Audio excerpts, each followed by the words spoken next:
भद्रक जिला भद्रक ब्लॉक अंतर्गत कोड़बरुआ ग्राम घंट हुलहुली आसुचंदी प्रभु राधा गोविंद। बहु वर्षर अपेक्षार अंत घटाए आज यही दिन आसी प्रभुंक विग्रह प्रतिष्ठार दिन। पुरुष महिला भक्त माने नाची खुशी रे पाछोटी आनी प्रभु राधा गोविंद को। हाँ दर्शक बंधु, भद्रक जिला चरम्बा कोड़बरुआ अंचल 2 दिन हेब बेस धूमधाम रे राधा गोविंद मंदिर प्रतिष्ठा उत्सव पालन होइअछि। गुरुवार प्रथम दिन रे 108 कलश आसी पूजा आरंभ होइतिबा बेले शुक्रवार द्वितीय दिन रे बेस धूमधाम रे घंट ताले ताले नाची हजार हजार भक्तों भिड़ रे प्रभु विग्रह शोभायात्रा अनुष्ठित होइतिला। समस्तଙ୍କ मनरे खुशीर लहरी, कारण एते दिन अपेक्षार आज अंत घटी। जहाँ भावुथिले ग्रामवासी ताहा आज पूरण होइछि। राधा गोविंद मंदिर संपूर्ण होइछि। प्रभु राधा गोविंद आज मंदिर रे विराजमान करिवे। हजार हजार भक्त एही पूजा रे जोग देई प्रभुंक पाखरे विश्वर मंगल कामना करिसंती। ताहा सहित प्रसाद सेवन और संध्या रे भजन कीर्तन कार्यक्रम मध्य आयोजन करा जाइछि। मु प्रभाती महापात्र। आज आमर गाँ ना है कोड़बरुआ। कोड़बरुआ रे गोटे राधाकृष्ण मूर्ति होची प्रतिष्ठा होची। मार्च 6 तारिख ठार आरंभ होची। आज 7 तारिख ठाकुर नगर परिक्रमा करी गाँ सारा सब बुली आसिले। आमको बहुत आनंद लगुच, खुशी लगुच। आम गाँव रे गोटे राधाकृष्ण मूर्ति होची प्रतिष्ठा होची। तेणु आमे बहुत आनंदित, बहुत खुशी अच्छु। सब ग्राम लोकवासी माने ग्रामवासी माने आमे बहुत आनंद अच्छे। नमस्कार, मु कोड़बरा ग्रामर बहु बहुत आनंद लगुची। बहुत भी माने मन प्रफुल्लित होइछि। एई जो मंदिर प्रतिष्ठा नगर कीर्तन आमर 3 दिन धरे जो कोड़ ग्राम पंचायत जो यज्ञ अनुष्ठान चली बहुत सुखदायक होची। आ महाप्रभु नंदलालंकर एतिकी विनती आम प्रति कृपा थाऊ। एतिकी आपण पाखरे विनती। एमती मो भाग्य आम भाग्य एमती थिबो बोली कि केबे विश्वास कर नथिली। जाओ एते दिन पर सुजोग मिलथियारु महाप्रभुंकर नगर यात्रा बहुत सुखमय होइछि। ओम राधा गोविंदाय नमः। प्रथमे राधा गोविंद पाखरे प्रणिपात करुची।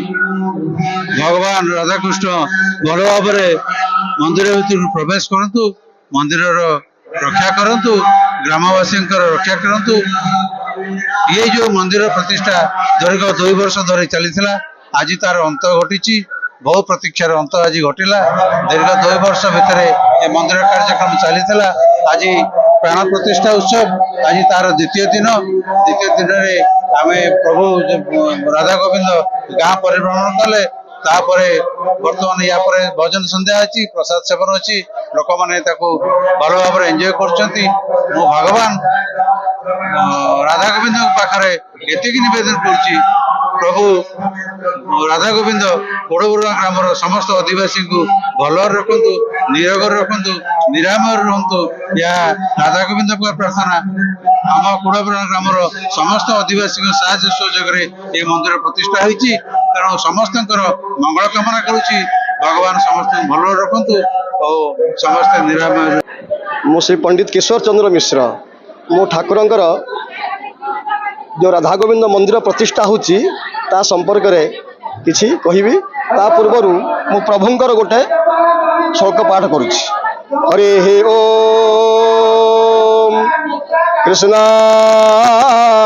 वासुदेवाय हरे परमात्मने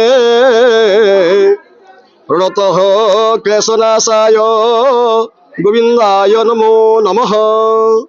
श्री राधा गोविंद चरण शरणम, श्री राधा गोविंद चरण शरणम, श्री राधा गोविंद चरण शरणम।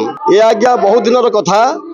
कोड़बरुआ जो ग्रामवासी अच्छी से उद्यम सहयोग ये ग्रामवासी मान साहाय्य सहयोग ये मंदिर का निर्माण होती।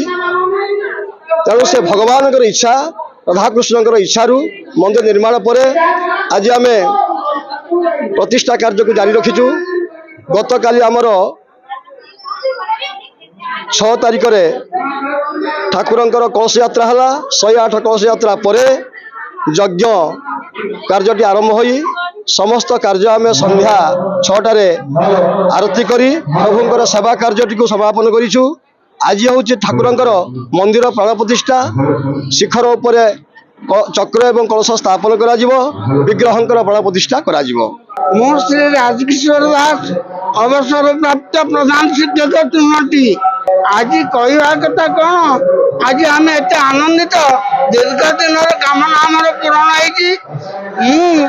गाँव मुखिया हिसाब से पिला आज मंदिर प्रतिष्ठा पर्यंत पहुंची पारी गर्व अनुभव कर राधाकृष्ण श्रीचरण तले प्रणाम कर जनाऊँ प्रभु ये ग्रामवासी की दीर्घ जीवन कामना दीर्घजीवी हूँ एवं ये अनुष्ठान पूरा उत्तरोत्तर उन्नति हो।